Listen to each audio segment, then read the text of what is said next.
Westland case में CBI पूर्व प्रधानमंत्री मनमोहन सिंह से भी पूछताछ कर सकती है। मामले में गिरफ्तार पूर्व वायुसेना प्रमुख एसपी त्यागी का दावा है कि सारे फैसले पीएमओ की सहमति से लिए गए थे, जिसके बाद सीबीआई अब पूर्व पीएम मनमोहन सिंह के साथ ही पूर्व एनएसए एम.के. नारायणन और पूर्व सीबीआई निदेशक रंजीत सिन्हा से पूछताछ कर सकती है। और कोई बड़े नेता हो या अधिकारी हो, कानून के सामने उनके खिलाफ कार्रवाई होगा।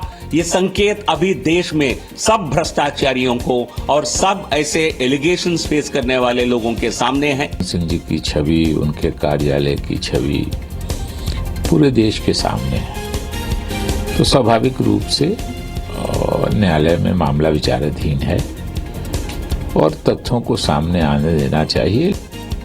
वहीं टाटा सन्स के पूर्व चेयरमैन साइरस मिस्त्री के मुताबिक ऑगस्टा घोटाले में टाटा सन्स के डायरेक्टर विजय सिंह का अहम रोल रहा है। विजय सिंह ने मिस्त्री के आरोपों का खंडन किया है और कहा कि डील होने से पहले वो रिटायर हो चुके थे। बंगाल की खाड़ी में बने चक्रवाती तूफान वर्दा की वजह से आंध्र प्रदेश और तमिलनाडु के तटीय इलाकों पर हाई अलर्ट जारी किया गया है। तूफान के आज चेन्नई पहुंचने की आशंका है, जिससे निपटने के लिए तमिलनाडु में एनडीआरएफ की 7 और आंध्र प्रदेश में 6 टीमें भेजी गई हैं। इसके साथ ही भारतीय वायुसेना को भी हाई अलर्ट कर दिया गया है, जबकि मछुआरों से अगले 48 घंटे तक समुद्र में नहीं जाने को कहा गया है। तूफान की वजह से तमिलनाडु सरकार ने प्रभावित इलाकों में सोमवार को सार्वजनिक छुट्टी की घोषणा की है। इसके तहत स्कूल, कॉलेज और दफ्तर बंद रहेंगे। Sea condition will be rough to very rough over south coastal Andhra and North Tamil Nadu coast. Fishermen are advised not to venture into the sea over the region during next 2 days. UP के बहराइच में BJP की परिवर्तन rally में PM Modi खराब मौसम की वजह से नहीं पहुंच सके। कोहरे की वजह से पीएम का हेलीकॉप्टर नीचे नहीं उतर सका और वो लखनऊ लौट गए। हालांकि पीएम ने लखनऊ से मोबाइल के जरिए बहराइच की रैली को संबोधित किया। पीएम ने यहां कहा कि नोट बैन के मुद्दे पर सरकार सदन में चर्चा करने और हर सवाल का जवाब देने को तैयार है, लेकिन विपक्ष हंगामा कर सदन की कार्रवाई नहीं चलने दे रही है। आपने देखा होगा संसद को चलने नहीं दिया जा रहा है। इनको जनता ने नकार दिया। ये लोग संसद गृह मंत्री राजनाथ सिंह ने पाकिस्तान को अपनी हरकतों से बाज आने की नसीहत दी है। साथ ही चेतावनी दी कि अगर पाकिस्तान ने अपने तरीके नहीं सुधारे तो उसके 10 टुकड़े हो जाएंगे। राजनाथ सिंह जम्मू कश्मीर के कठुआ में शहीदी दिवस पर हो रहे कार्यक्रम को संबोधित कर रहे थे। 1971 में उसी पाकिस्तान के 2 टुकड़े हो,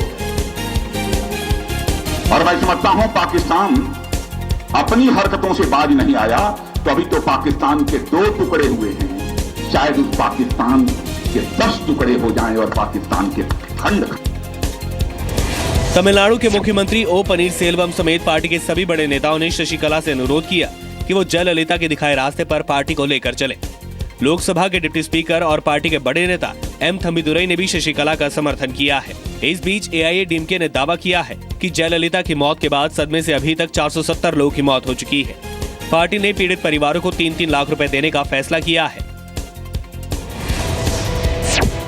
रविवार को अपने जन्मदिन के मौके पर राष्ट्रपति प्रणब मुखर्जी ने बच्चों को उनका हक दिलाने और हर तरह के शोषण के खिलाफ ग्लोबल मार्च की शुरुआत की। 100 मिलियन फॉर 100 मिलियन की इस मुहिम के जरिए बच्चों को हक दिलाने के लिए नौजवानों को जोड़ा जाएगा। राष्ट्रपति के साथ इस दौरान तिब्बत के धर्मगुरु दलाई लामा और नोबेल पुरस्कार विजेता कैलाश सत्यार्थी भी देश के करीब 6000 बच्चों के साथ मौजूद थे। इस दौरान 15 देशों के बड़े नेता और नोबेल पुरस्कार विजेता भी मौजूद रहे। Some of the most influential individuals and some of the most powerful voices of knowledge and wisdom, best minds, including the children from many parts of the world, are assembled here in India. रविवार को मिर्जापुर में आयोजित वैश्य महाकुंभ में राज्यसभा सांसद और SL group के chairman doctor Subhash Chandra बतौर मुख्य अतिथि शामिल हुए। डॉक्टर चंद्रा ने कहा कि सब्सिडी की वजह से लोगों का स्वाभिमान कम हुआ है। 70 सालों में विभिन्न सरकारों ने सब्सिडी दे करके, छूट दे करके पूरे समाज को पंगु बना दिया, अपने ऊपर निर्भर करने वाला बना दिया। जो कुछ चाहिए जाइए सरकार के पास। इस दौरान डॉक्टर चंद्रा ने देश के हालात के लिए गलत आर्थिक नीतियों को जिम्मेदार ठहराया। सन 1917 में लगभग 1/3 भाग भारतवर्ष का वर्ल्ड की जीडीपी जो कि घटते घटते घटते घटते अंग्रेज जब छोड़ के गए तो हमारा भाग जीडीपी का केवल 2.5% इसके तुलना में रह गया। वैश्य महाकुंभ से पहले डॉक्टर सुभाष चंद्रा ने मां विंध्यवासिनी के दर्शन किए और माता के दर्शन के बाद वो स्कूली बच्चों से भी मिले। अगले कुछ दिनों में रेलवे आपका सफर और महंगा करने वाला है। सूत्रों के मुताबिक सेफ्टी के लिए पैसे जुटाने की खातिर रेल यात्रियों पर सेस लगाया जा सकता है। सेस लगाए जाने के बाद आपका सफर और महंगा हो जाएगा। दरअसल रेल मंत्री ने कुछ दिन पहले वित्त मंत्री अरुण जेटली को चिट्ठी लिखकर सेफ्टी फंड के लिए 1,19,183 करोड़ रुपए की मदद मांगी थी, लेकिन वित्त मंत्रालय कुल रकम का 25% यानी करीब 30,000 करोड़ ही देने को तैयार है। मुंबई टेस्ट के चौथे दिन विराट कोहली ने अपने टेस्ट कैरियर की सबसे बड़ी पारी खेली। विराट ने मैच के चौथे दिन डबल सेंचुरी लगाई और 235 रन बनाकर आउट हुए। विराट की इस साल ये तीसरी डबल सेंचुरी है। 9वें नंबर पर बैटिंग के लिए उतरे जयंत यादव के साथ कोहली ने 241 रनों की साझेदारी की। 8वें विकेट के लिए सबसे बड़ी साझेदारी है। जयंत यादव ने भी शानदार बल्लेबाजी करते हुए 104 रन बनाए। शाहरुख खान अपनी आने वाली फिल्म रईस के प्रमोशन को लेकर सक्रिय हो गए हैं। इसी सिलसिले में रविवार को शाहरुख ने एमएनएस प्रमुख राज ठाकरे से मुलाकात की।